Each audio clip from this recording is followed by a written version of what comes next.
দীপার গলিতে শেষ হলো মিশকা। শেষ মুহূর্তে হাজির হয়ে মিশকার খুনের দায় নিজের কাঁধে তুলে নিয়ে দীপাকে বাঁচালো সূর্য। হ্যাঁ বন্ধুরা, আমরা এমনটাই দেখতে পাবো অনুরাগের ছোঁয়া ধারাবাহিকের আগামী পর্বগুলোতে। মিশকা যখন সোনা রূপা বীর তিনজনকে কিডন্যাপ করে তার ডেরায় নিয়ে যায়, তখন মিশকার মামা খুব ভালো করে বুঝতে পারে যে এই মিশকা তার সন্তানকেও শেষ করে ফেলবে। মিশকাকে বারবার বোঝানোর চেষ্টা করে মিশকার মামা যে বীর তার নিজের সন্তান, বীরকে ছেড়ে দিতে বলে মিশকার মামা, কিন্তু মিশকা কিছুতেই তার মামার কথা শুনে না। মিশকা তার পাপাইকেও জানিয়ে দেয়, পাপাই আমি বীরকেও শেষ করে দেব যদি কিনা সূর্য না আসে।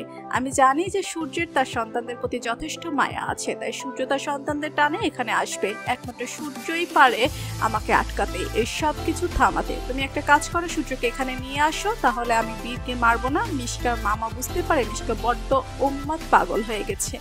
মিশকার মামা বুঝতে পারে না যে সে কি করবে। সূর্যর ফোন নাম্বারে ট্রাই করতে থাকে মিশকার মামা। একটা সময় সূর্যকে ফোনে পেয়ে যায় সে। সূর্যকে সবটা খুলে বলে মিশকার মামা। সূর্য সবটা শুনে অবাক হয়ে যায়, বুঝতে পারে প্রয়োজনে মিশকা তার সন্তানকেও মারতে দ্বিধাবোধ করবে না। সোনা রূপা বীর এদেরকে বাঁচাতে সূর্য সব ছেড়ে ছুটে আসে শহরে। ততক্ষণে মিশকার ডেরায় পৌঁছে যায় অর্জুন ও দীপা, কিন্তু অর্জুন ও দীপা কিছুই করতে পারে না, কারণ গুন্ডারা সবাই মিলে সোনা রূপা বীরকে আটকে রাখে এবং তাদের মাথায় বন্দুক তাক করে রাখে। সোনা রূপা বীর এদেরকে ছেড়ে দিতে বললেও মিশকা কিছুতে তাদের ছাড়ে না, বরং দীপার কাছে বারবার প্রশ্ন করতে থাকে যে সূর্য কোথায় আছে। এক্ষুনি যেন সে সূর্যর কথা বলে, নয়তো সোনা রূপা বীরকে সে চিরতরে শেষ করে দিবে। গুন্ডা দিয়ে দীপাকেও আটকে ফেলে মিশকা। অন্যদিকে অর্জুনকেও মিশকা আটকে ফেলে, কারণ অর্জুন যদি ছাড়া পেয়ে যায় তাহলে পুলিশের কাছে মুখ খুলবে এবং পুলিশ নিয়ে এখানে হাজির হবে।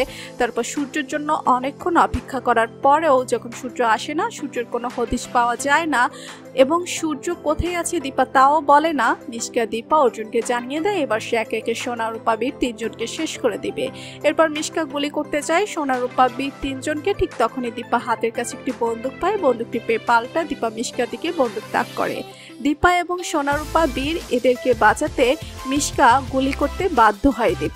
দীপার গুলিতে মাটিতে লুটিয়ে পড়ে মিশকা। বুঝে নেয় সবাই যে মিশকা মারা গেছে। অপরদিকে দেখা যায় সূর্য মিশকার মামাকে বলে পুলিশ নিয়ে মিশকার ডেরায় ঢুকতে। সূর্য ওই ডেরায় ঢুকে এমন অবস্থা দেখে অবাক হয়ে যায়, বুঝতে পারে যে দীপার গুলিতে লুটিয়ে পড়ে মিশকা, তাই সূর্য ওই বন্দুকটা দীপার হাত থেকে নিজের হাতে তুলে নেয়। মিশকার মামা পুলিশ নিয়ে হাজির হয় এবং শব্দ সূর্য নিজের কাঁধে তুলে নেয় এবং পুলিশকে জানায় তার গুলিতে মিশকা এখানে পড়ে আছে। পুলিশ সূর্যকে অ্যারেস্ট করে, তা দেখে অবাক হয়ে যায় দীপা। কান্নায় ভেঙে পড়ে দীপা যে ডাক্তারবাবু তাকে বাঁচানোর জন্য, তার সন্তানদের বাঁচানোর জন্য আজ মিশকার খুনের দায় নিজের কাঁধে তুলে নিল।